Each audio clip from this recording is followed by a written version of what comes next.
Saludos cordiales a todas y a todos. En esta oportunidad vamos a hablar un poquito acerca de lo que es el derecho colectivo de trabajo. El derecho colectivo de trabajo lo podemos definir en diversas formas y para ello tenemos a tres de muchos de los tratadistas, como es Mario de la Cueva, Guillermo Cabanela y Lupo Hernández Rueda. Cada uno de ellos establece una definición, pero que todas esas tres definiciones o más nos llevan a un objetivo central del derecho objetivo del trabajo. Para Mario de la Cueva, este derecho colectivo de trabajo es la norma, oiga bien, que reglamenta la formación y las funciones de las asociaciones profesionales. Es decir, asociaciones profesionales de los trabajadores y de los patronos.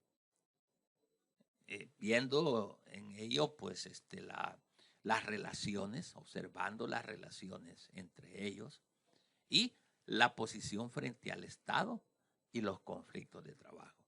Eso es lo que dice Mario de la Cueva. El tratadista Guillermo Cabanela dice que el derecho colectivo es una rama del derecho laboral en el cual se encierran huelgas, paros, conciliación y arbitraje. Y dice Guillermo Cabanela de que en dicha relación solo participan los grupos, las asociaciones profesionales y determinadas categorías. Para el tratadista Lupo Hernández Rueda, el derecho colectivo de trabajo son relaciones nacidas del trato del empleador y, oiga bien, las organizaciones profesionales. Es decir, es el trato del patrono o también puede ser de organizaciones patronales frente a los trabajadores organizados. Esa es la idea. Y ambos, pues, frente al Estado de sus derechos, de sus hechos y responsabilidades.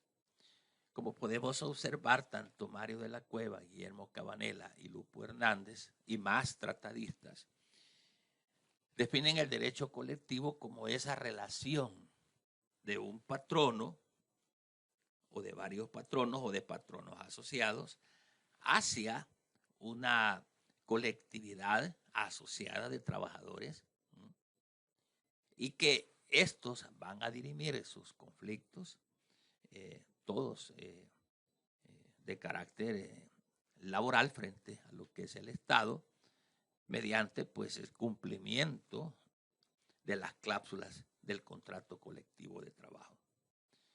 Acordémonos de que para que todo esto surja, tiene que haber un contrato individual de trabajo, es un individuo, es contratado por el empleador, suscribimos el contrato individual de trabajo, pero así como lo hizo, así el grupo también de los demás empleados, trabajadores, lo hicieron. Entonces, toda esa colectividad de trabajadores piensan en asociarse, piensan en formar una asociación profesional de trabajadores. Y esta asociación profesional de trabajadores viene a dar más respaldo, más fuerzas, a efecto de que se garanticen los derechos laborales, tanto los que están plasmados en el Código de Trabajo, en los convenios incluso internacionales, en que el patrono cumpla pues con todas las prestaciones de ley y además prestaciones adicionales que pueden surgir dentro de las cláusulas del contrato. Ahora, de ese contrato ya no individual, sino de ese contrato colectivo de trabajo. Entonces es así como se van asociando un empleado, otro empleado y forman entonces una colectividad.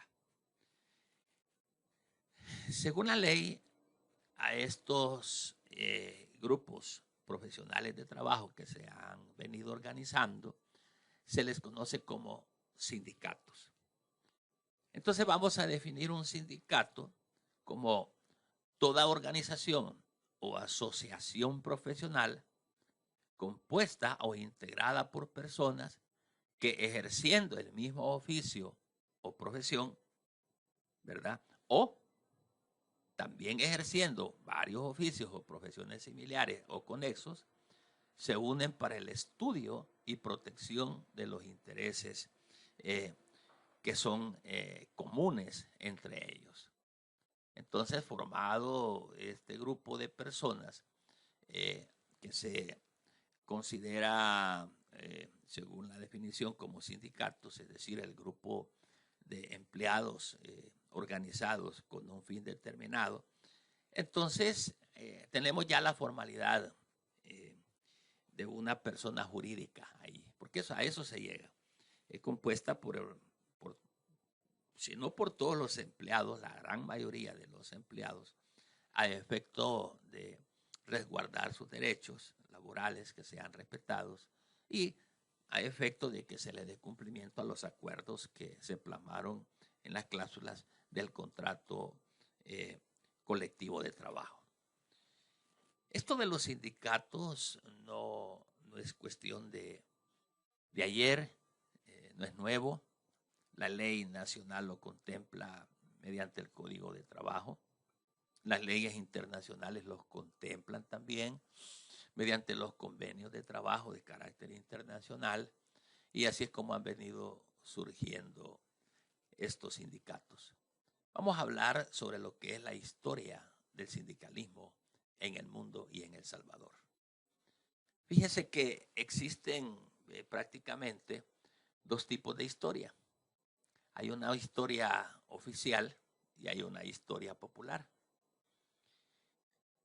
Con relación a la historia oficial, lo que sucede es que aquí se sufren algunas mutaciones, ya que se tiende a tergiversar o a esconder acontecimientos dependiendo de la conveniencia de los gobernantes, que han sido indiferentes, cual sea en su estandarte político. Así, bajo esa conveniencia, es que se han modificado algunas bases históricas fundamentales de cómo es que surge. Entonces, es mejor que, si hablamos de la historia del sindicalismo en El Salvador, mejor hablemos o remontémonos a hablar de hechos históricos en el ámbito mundial, ya que estos son los precedentes para llegar a nuestra propia historia. Dije hace un momento que estas organizaciones profesionales de trabajadores no son nuevas, vienen desde mucho tiempo atrás. En otros países se fueron formando estos grupos a efecto de garantizar sus derechos laborales, y así es como esto ha venido evolucionando a través del mundo, y en El Salvador pues no somos la excepción de tener nosotros acá lo que son los sindicatos. El sindicato no es sinónimo de guerras, de pleitos sociales, no son sinónimos de etiquetas como comunistas o revoltosos. Digo esto porque en El Salvador, cuando empezaron a surgir estos grupos que se organizaban, se les daban calificativos como de gente revoltosa, como grupos de choque problemáticos. No, sencillamente la ley misma faculta la organización de estos trabajadores a efecto pues de formar una estructura organizativa muy buena, de tal manera de que cada uno de estos empleados pues no sufran algunas vulneraciones a sus derechos laborales. Entonces esto viene surgiendo de muchos años atrás, muchos años atrás, ya que en el siglo XVIII se da lo que se llama la Revolución Industrial en Inglaterra, y entonces inicia la abolición del sistema feudal de producción. Dentro de los contenidos o acontecimientos que pueden destacarse, podemos hablar entonces de la era del maquinismo, ¿verdad? En esta etapa no existía una ley que regulara la jornada laboral. Es decir, que los trabajadores podían tener quizás una hora de entrada, pero no tenían una hora de salida. Para esta etapa del maquinismo, resulta de que los empleadores veían al trabajador no como persona, sino que lo veían como un objeto. Es decir, todavía viviendo las secuelas de la esclavitud, donde un esclavo servía no por remuneración económica, sino que un esclavo servía porque era un objeto. No gozaba de salario alguno en lo absoluto, sino que él lo hacía porque era un objeto que le pertenecía a su amo, a su patrono. Entonces, son resabios que se vienen dando, y luego llegamos a etapas más contemporáneas, como es la etapa conocida como el maquinismo, y aquí pues la gente trabajaba y no había regulación de jornada laboral. Trabajaban hasta que el patrono decía, o hasta que la producción se lograra alcanzar en sus niveles cuantitativos. Luego tenemos la etapa de la transformación agraria, donde los capitalistas consideraban que los obreros no tenían necesidades de disfrutar de horas libres. Mire, tremendo.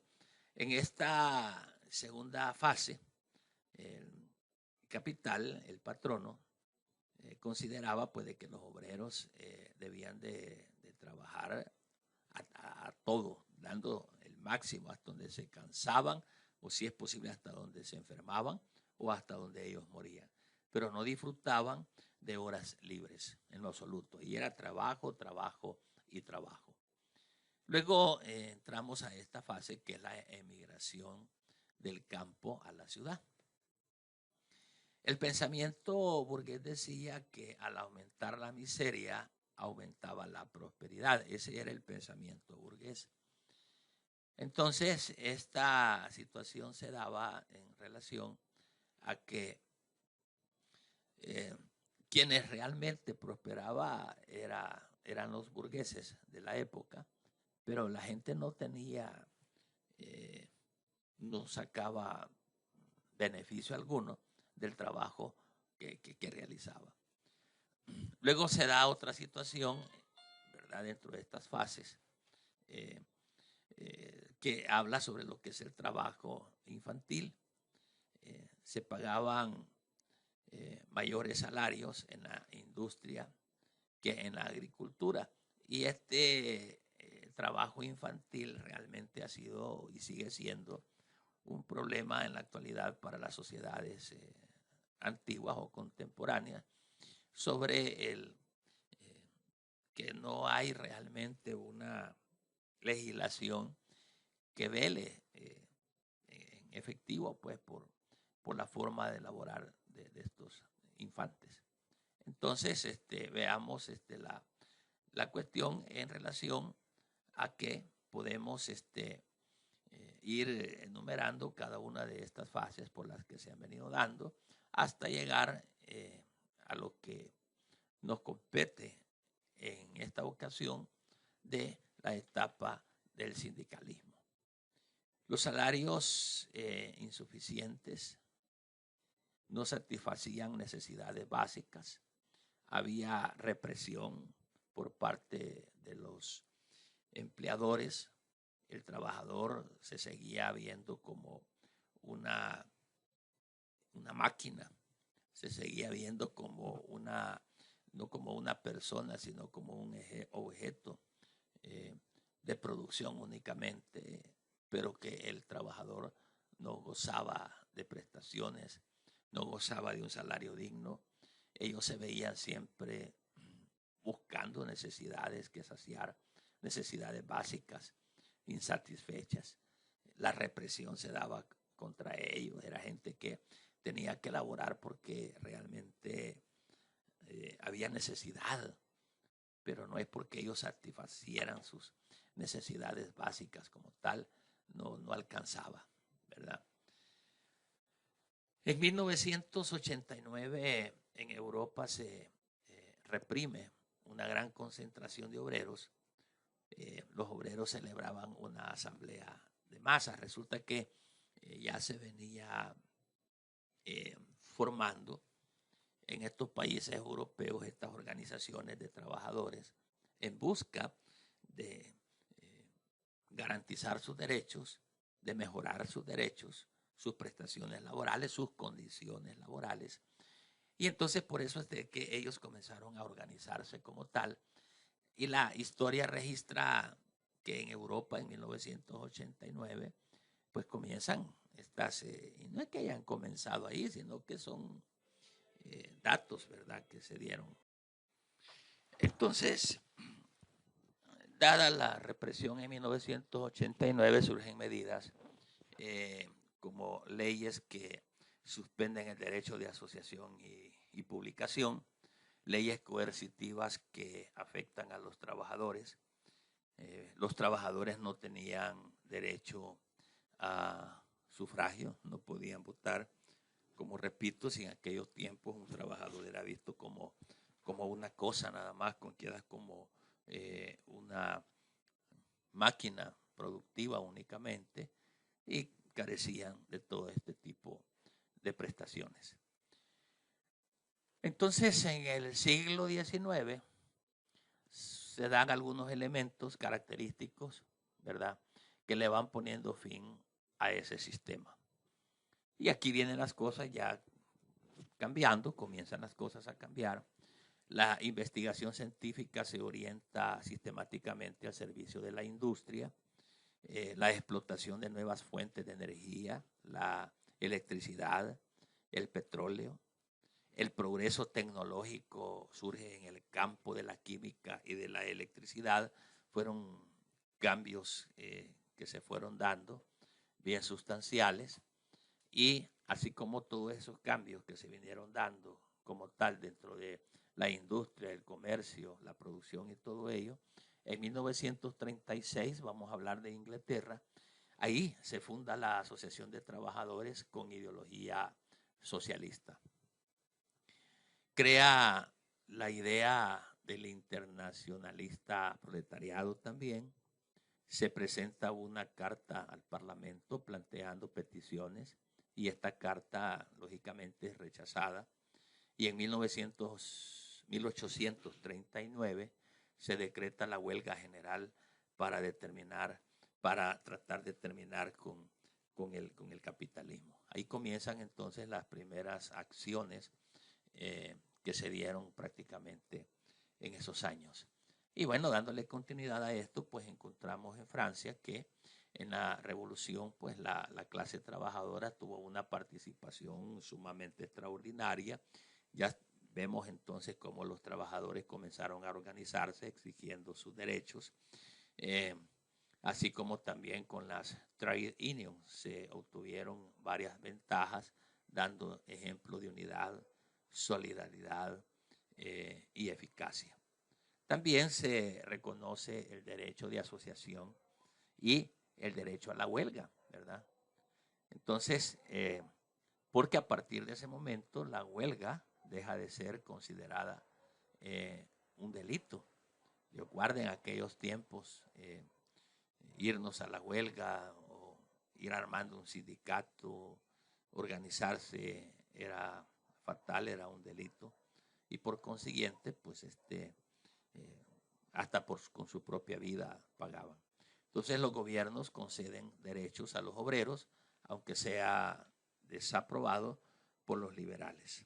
Era realmente una convulsión social que se estaba dando en esos tiempos, ya que estas asociaciones profesionales estaban organizándose como tal. Entonces, en 1884 el sindicato es reconocido Entonces ahí ya ellos comienzan a sentar bases legales, y en el año 1881 se constituyó en Estados Unidos la Federación del Trabajo.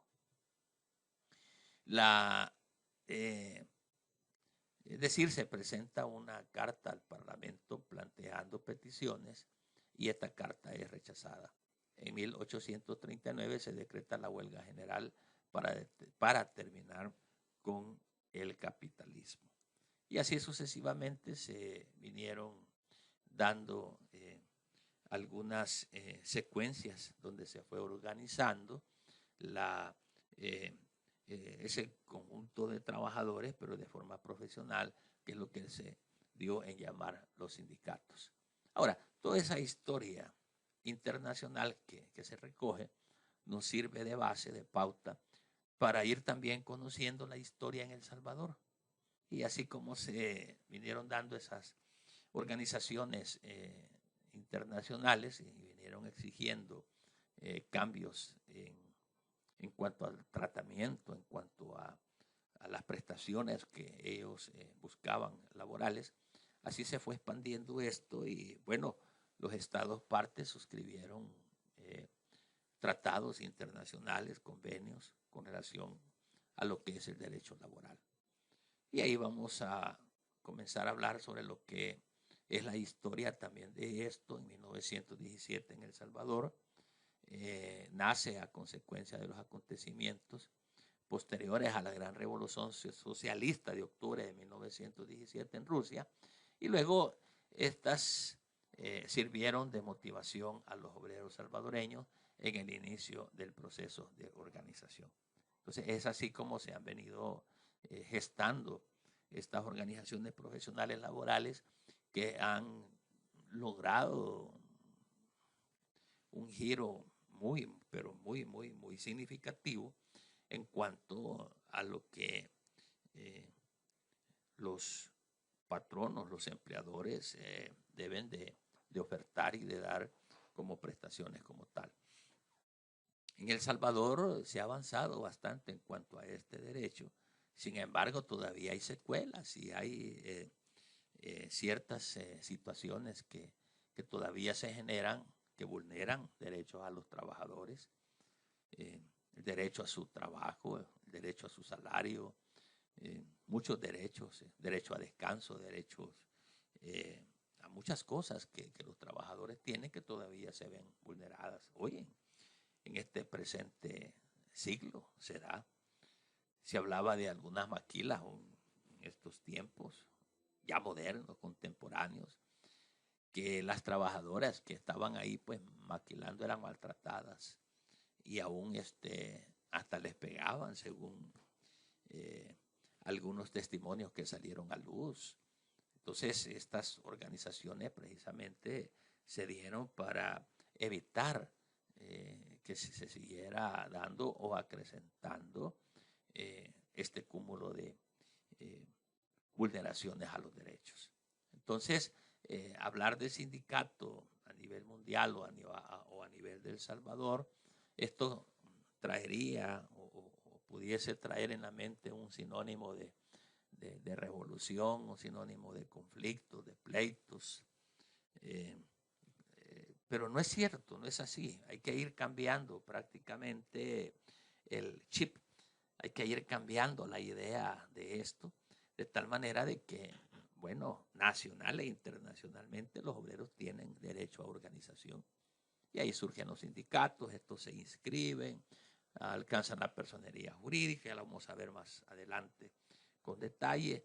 Y así pues estas organizaciones están ahí para que se cumplan las cláusulas de esos convenios en cuanto a que los trabajadores tengan mejores salarios, buenas prestaciones, que se les respete sus horarios y bien, toda esa gama de derechos laborales que sí son básicos e imprescindibles pues para cada uno de los trabajadores. Ese es un poquito de historia de cómo es que nace el sindicalismo en El Salvador, partiendo de la historia internacional. Muchas gracias por su atención.